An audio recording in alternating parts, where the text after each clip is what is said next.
कि इज्जत हम मिडिल क्लास लोग की औकात के बाहर है। हम अफोर्ड ही नहीं कर सकते इज्जत। हम लोग टैक्स भरते हैं, सेविंग्स करते हैं, क्रेडिट कार्ड से रोज का खर्चा निकालते हैं, ब्याज पे पैसा उठाते हैं, तो पैसा वापस करने के लिए ब्याज पे और पैसा उठाते हैं। देखा जाए तो हम लोग की पूरी जिंदगी लोन में निकल जाती है। सबसे पहले काम मिलने के लिए एजुकेशन लोन, फिर अगर काम मिल गया तो काम पे जाने के लिए मोटरसाइकिल लोन, फिर अगर प्रमोशन हो गया तो कार लोन, और उसके बाद सबसे चूतिया लोन, कुछ कौन सा लोन? कौन सा लोन? शादी लोन। शादी नहीं चलती वेंचर लोन चलते रहता है, और उसके बाद दोनों का बाहुबली होम लोन से लेते लेते आदमी सड़क पे आ जाता है।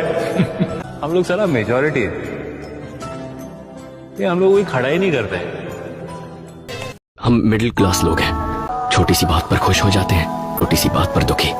रास्ते में अगर किसी साइकिल वाले से टकरा जाए और वो हमें गालियां दे तो लगता है जैसे इज्जत चली गई। जवाब देना चाहते हैं पर दे नहीं पाते, क्योंकि हमारे पीछे परिवार होता है। उन्हें कुछ हो जाए इस डर से चुपचाप वहां से वापस चले आते हैं। कभी उन पर अगर कोई मुसीबत आ जाए ये सोचकर ही मन घबरा जाता है।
सॉरी पापा। बेटा ये तो लॉटरी थी, समझे? लॉटरी थी, किस्मत से निकलती है। हमारी किस्मत अच्छी नहीं है ना पापा। अरे ये किसने कही तुमसे? सबसे अच्छा किस्मत है तुम्हारा। एक स्कूल में दाखिला नहीं मिलेगा तो किस्मत खराब हो जाती है। इस स्कूल की किस्मत खराब है। सबसे अच्छा किस्मत है तुम्हारा। ओ भाई, सॉरी यार, सॉरी। अरे भाई तूने कैसे कल उतार ली यार? तू यूं करा जैसे तूने सीट ले ली इसकी। देखो मैं हर एक गरीब, पता है पूरे महीने चाय पीता ना 300 रुपए होता। और तू मुझे कहाँ ले गई थी? वो जगह का नाम क्या था? वो स्टारबक्स। हाँ हाँ, वहाँ ये कॉफी 300 रुपए। पागल है क्या? मैं हेयर कटिंग भी ना 50 रुपए में करवाता हूँ, तुम्हारे पार्लर वाले 3000 लेते। मुझे लगा ये सिर्फ कीमत का फर्क है, ये हैसियत का फर्क था।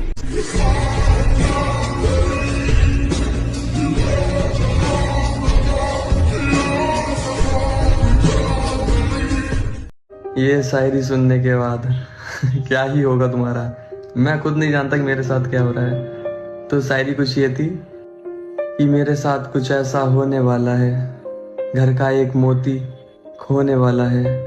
आओ यार सीने से लगा लो, अब ये चेहरा हमेशा के लिए सोने वाला है।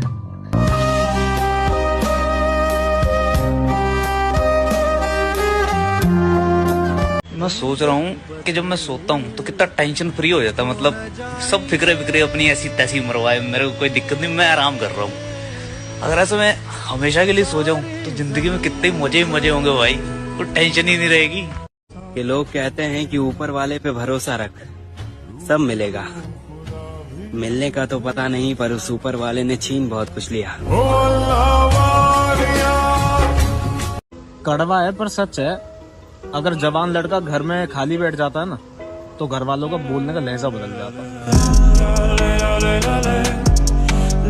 भाई सबके अंदर एक बुरी आदत होती है, आपके अंदर वो क्या है? भाई मेरे अंदर भी बुरी आदत है। मेरे अंदर एक यार, मैं ना काम होने से पहले सबको बता देता हूँ। तो फिर भाई फिर वो काम होता ही नहीं है, नजर लग जाती है। तो किसी ने मुझसे पूछा कि एक लड़की अपने बाप की गरीबी बर्दाश्त कर सकती है लेकिन अपने पति की नहीं, ऐसा क्यों? इसका जवाब मैं देती हूँ, क्योंकि उनके पास पति बदलने का तो ऑप्शन होता है, लेकिन बाप बदलने का। मेरे पास ना तो पैसे हैं और ना ही एक सिक्योर फ्यूचर। बस आज का दिन होता है जो कैसे भी बिताना है। पता नहीं यार, पैसा खुशी तो नहीं खरीद सकता, लेकिन दुख को कम जरूर कर सकता है। कहाँ से आ रहा भाई? काम पे से आ रहा हूँ भाई। नौकरी थका रही है, उम्र घटा रही है, अमीरी मुमकिन नहीं। ये मेरी तनख्वाह बता रही है। अरे तू तो अपने घर का लड़का है, पर इस वक्त हाथ जरा तंग है। बोलिए साहब जी। मेरे भतीजे को 5 लाख रुपया अर्जेंट चाहिए। हाँ, लौटा देगा सूद समेत। थोड़ी मदद कर दो भाई। मैं खुद आपसे ब्याज पर पैसा लेता हूँ, मजाक कर रहे हैं क्या? अरे मैं जो कह रहा हूँ वो समझो। बात कुछ समझ नहीं आई। एक काम करो, शाम को उनसे पैसे ले लेना। हाँ। पर बिना भूले हर महीने की 5 तारीख को सूद दे देना। आप फिक्र मत कीजिए। और पैसों की फिजूल खर्ची मत करना। हाँ, आपका बहुत बहुत शुक्रिया। हाँ। साहब जी सुनो, मैं 5 लाख भिजवाता हूँ। अच्छा जी। वो पैसे उसे दे देना। ओ ठीक है। हर महीने वो जो सूद देगा मुझे दे देना। पैसे पेड़ पे उगते हैं, जो निकाल के उसे दे दूँ।